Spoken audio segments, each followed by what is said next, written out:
Здравствуйте все на канале Творческий сундучок, с вами Татьяна. Сегодня мы шьем сумку для рукодельницы. Кто вяжет, вышивает, шьет небольшие вещицы из фетра, шьет кукол, где много ручной работы. Любая рукодельница не откажется от такой удобной, достаточно вместительной сумочки. Шить буду я вот из такой ткани. Это обрезки, ткань плотная, портьерная, крупные рисунки. Вернее, крупные цветы здесь, они все немножко обрезаны. Ну, как-нибудь я выберу то, что мне нужно. Для подкладки я взяла вот такую ткань. Это тик для наволочек. Он тоже плотный и, в общем, держит немножко форму. Для этой работы нам много ткани не понадобится. Если у вас ткань натуральная, перед раскроем лучше постирать или хорошо пропарить. А подкладку обязательно, думаю, надо делать светлой, потому что в ней будет находиться, с ней будет соприкасаться пряжа, и чтобы она не окрасилась, например. Я буду выкраивать 2 детали верха и 2 детали из подкладочной ткани. Вот эту выкройку я делала на глазок.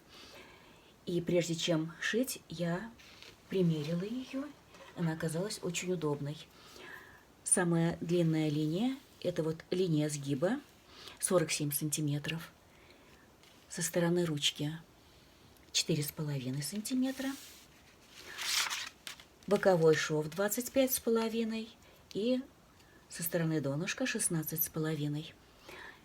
И вот эта вот плавная линия в самом вогнутом месте 8 сантиметров. Конечно, вы можете поменять по своим предпочтениям все размеры. Выкройка сделана уже с припусками на швы, и припуск составляет 1 сантиметр, поэтому ничего прибавлять здесь не надо, если хотите воспользоваться моей выкройкой. Если же у вас ткань не позволяет сделать полную выкройку, из одного куска ткани можно сделать ручку составной, например, присоединив вот в этом месте. Выкроенные детали сначала сшиваем по верхнему срезу. Подкладка с подкладкой, верх с верхом,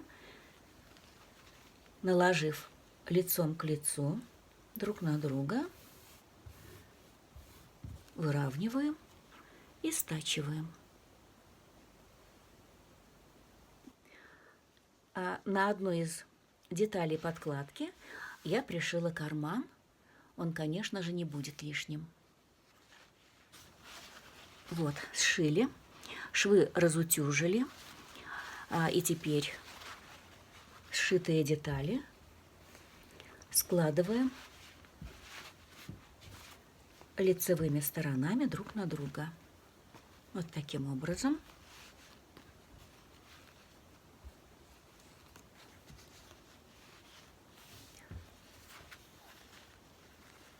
Так, теперь это скалываем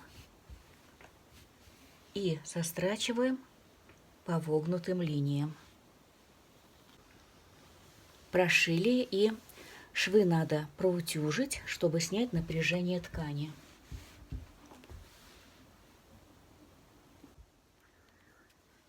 И дальше делаем насечки по припускам, не доходя до машинной строчки.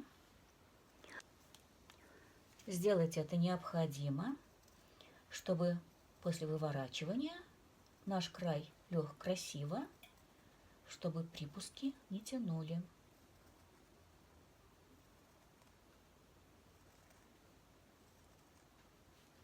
То же самое с другой стороны. И вот вывернутая наша заготовка. То есть я через вот этот узкий рукав протащила половину сумки на другую сторону. Ну, а дальше сшиваем таким образом. Верхние детали я накладываю друг на друга.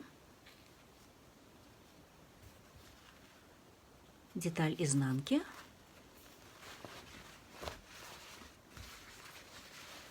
со второй половинкой.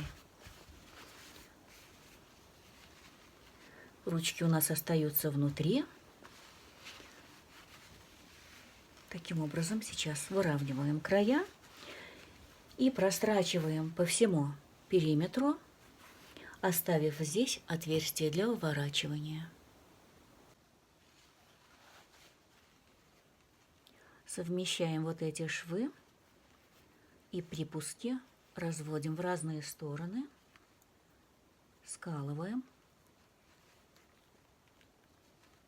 Ткань очень плотная. То же самое с этой стороной.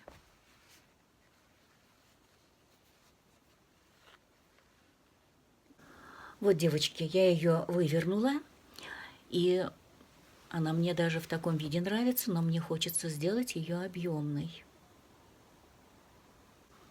Я сейчас оформлю уголки.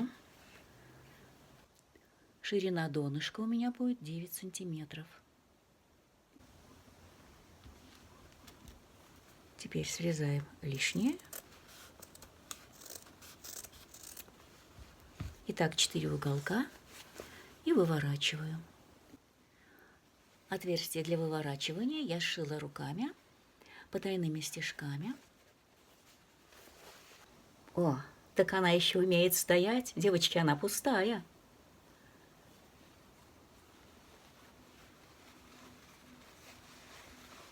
Вот такая классная сумочка получилась.